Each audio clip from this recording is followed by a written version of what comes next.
Okay, in this final class on utility patent law, we're going to be talking further about defenses to patent infringement, specifically how the doctrine of equivalence applies in the modern era and what the limitations to the assertion of the doctrine of equivalence are and how they might apply. Okay, so in our last class, we talked about the defenses, the kind of primary defenses to patent infringement. That would be, first off, that the claim simply doesn't read on the accused product. In other words, it's not infringing because it doesn't do what the patent is claiming. It's not within the scope of the patent right asserted. The second would be having a license if you have permission, however you've legitimately obtained it. Then you're also not an infringer. And then finally, the third defense would be that the patent in question or the patent claim that's being asserted is not a valid claim for one of the many reasons that we've discussed previously. Of course, we also talked about the doctrine of equivalence, which is a way for patent owners to get around that first defense to patent infringement by saying, well, even if the patent claim isn't literally infringed by the accused product, it is non-literally infringed because the accused product is the functional equivalent of what the patent is claiming. In other words, there are only trivial differences or meaningless differences between the accused product and what the patent claims. And those kinds of differences aren't the kinds of differences that should make the product non-infringing, right? The patent claim reads onto both the invention that's actually claimed, but also any trivial differences from what's actually claimed in the patent. And of course, that springs from the 19th century case Winans v. Denmead, right? The doctrine of equivalence is essentially a federal common law doctrine or a gloss on the Patent Act, adopted by courts and developed by courts. And of course, the courts say, or the Supreme Court has said that Congress can get rid of the doctrine of equivalence if it wants to. Query to what extent that's actually true, given that Congress didn't create it in the first place, and the courts read it in to the Patent Act. If Congress said don't apply it, perhaps that would prevent courts from doing so. But the rationale for adopting the doctrine of equivalence makes it hard to see how that would work. Right? Because basically the idea behind the doctrine of equivalence is just that it's impossible to fully describe a patented invention in words. After all, a patented invention is a process that happens in the world. It's something that you do, and language is inherently limited. Right? We claim in words, and claiming in words means that there's always a fundamental distinction between how you describe what it is that's being claimed and the thing itself, right? And what we're really thinking about in patent law is the thing itself, the process itself, the idea, the invention, the discovery itself is what's being claimed. And how do you properly translate that that physical reality or that the concept into words that fully articulated? It's just impossible to actually do that in such a way that it captures absolutely everything. So the question is sort of how do we conceptualize what a patent is actually claiming without having a doctrine of equivalence of some kind?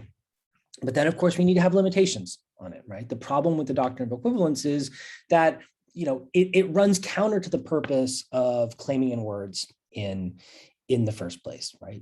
If the idea behind having patent claims spelling out in words what it is that a patent actually covers and what the exclusive rights granted to the patent owner actually are, then saying that the scope of the patent right can extend past those actual words to non-literal equivalence of those words is to say that reading the words won't necessarily tell you whether or not you're infringing infringing the patent, right? So there have to be some limitations on the ability of a patent owner to assert patent infringement under the doctrine of equivalence. What do they have to show in the first place? Well, the prima facie showing on the part of the patent owner has to be that the accused product has the same function as the patent claim, achieves it in the same way, and ultimately has essentially the same results, the function way result test, right? So we look at these different stages of understanding and implementing a patent claim and ask whether they're equivalent effectively across the board. But there are limitations on the ability to assert a patent infringement claim under the doctrine of equivalence. 3 of them: prosecution history estoppel, the disclosure dedication rule, and the all limitations or claim vitiation rule. So essentially what prosecution history estoppel says is that if you narrow the scope of a patent claim over the course of the prosecution of that patent, then that narrowing precludes an assertion of the doctrine of equivalence with respect to the elements that were actually narrowed. Right? In other words, if you narrowed the patent claim in order to get the patent, you can't then claim on the back end that something that's outside of the scope of the narrowing is nevertheless equivalent, because you let that go, as it were, in the patent prosecution.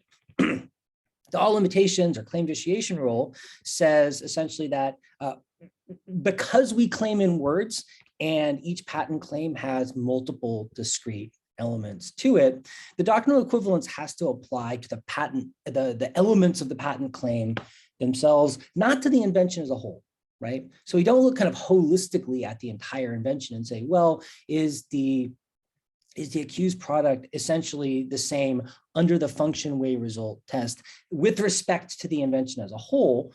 Rather, we say with respect to each individual patent element, is it doing essentially the same thing as that particular patent element? In other words, the level of analysis is at the elements of the patent, not at the patent writ large.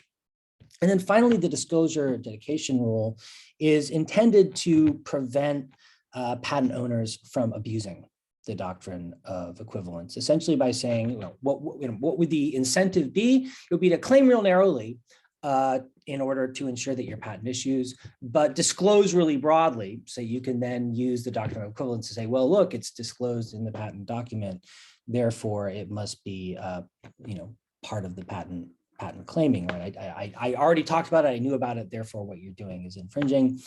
What the disclosure dedication rule says is that you're limited to what you've actually claimed, and if whatever you've disclosed in the patent but not claimed in the patent is deemed dedicated to the public domain. So it doesn't belong to you and you can't claim over it, including under the doctrine of equivalence. Okay, well, let's see how these limitations actually apply.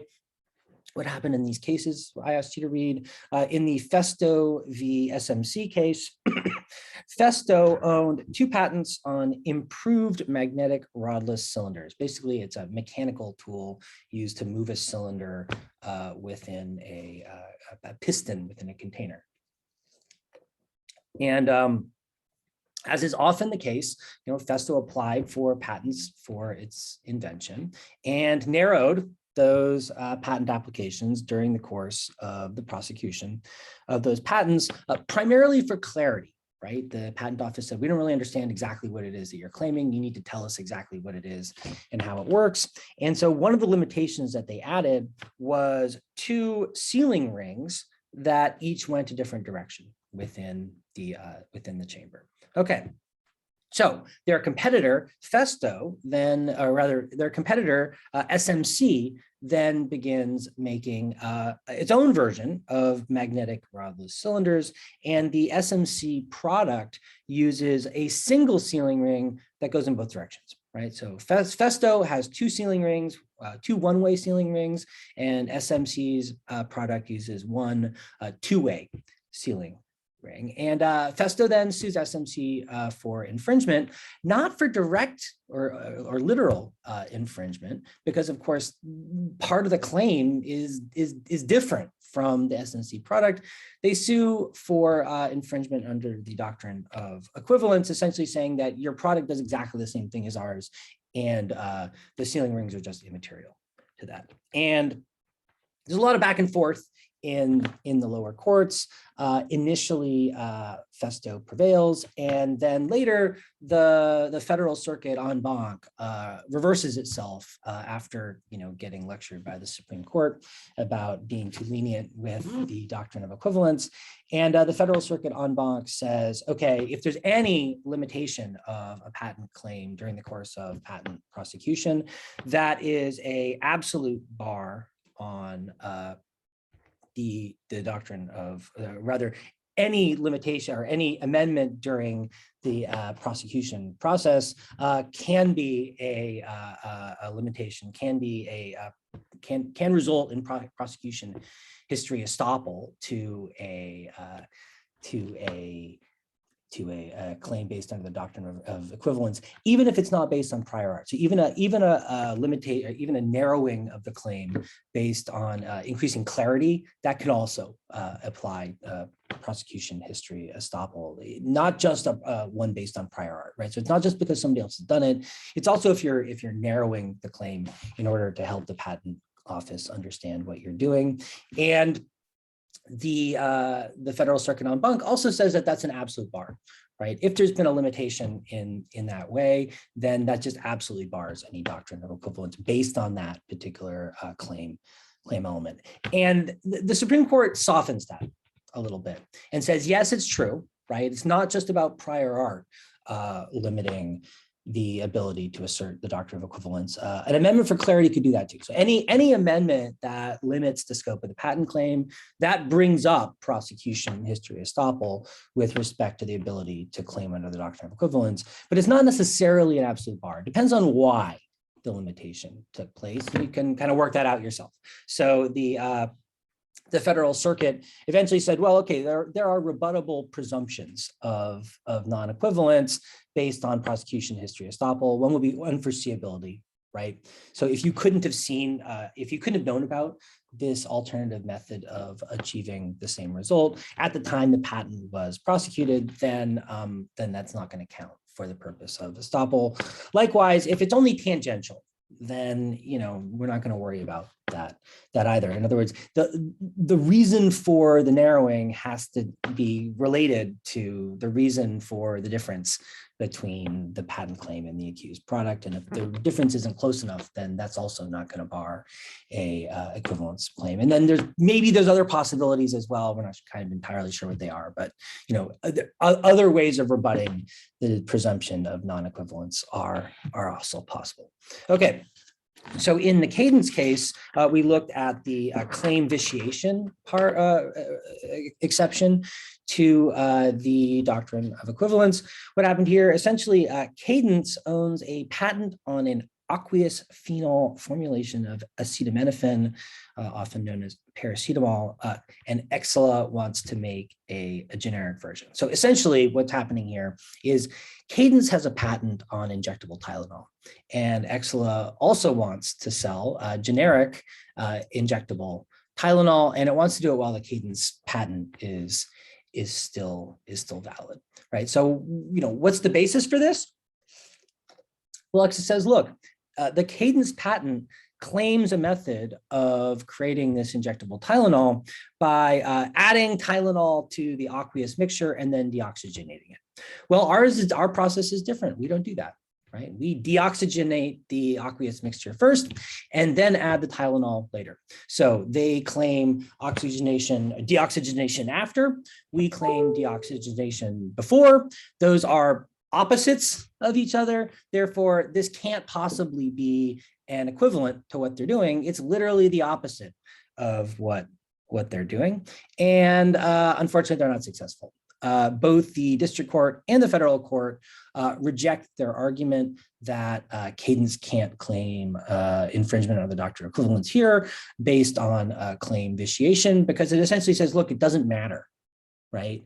The claim is deoxygenation of the mixture, and it's irrelevant whether you do it before or after you add the Tylenol. That's not what we're doing with claim vitiation, right? We look at the purpose of doing this, not at the order that you did it in. Question is that consistent with the claim vitiation principle? In other words, is the Federal Circuit looking at the individual elements of the claim here, or is it more looking at the invention as a whole? And if the latter, is that a problem?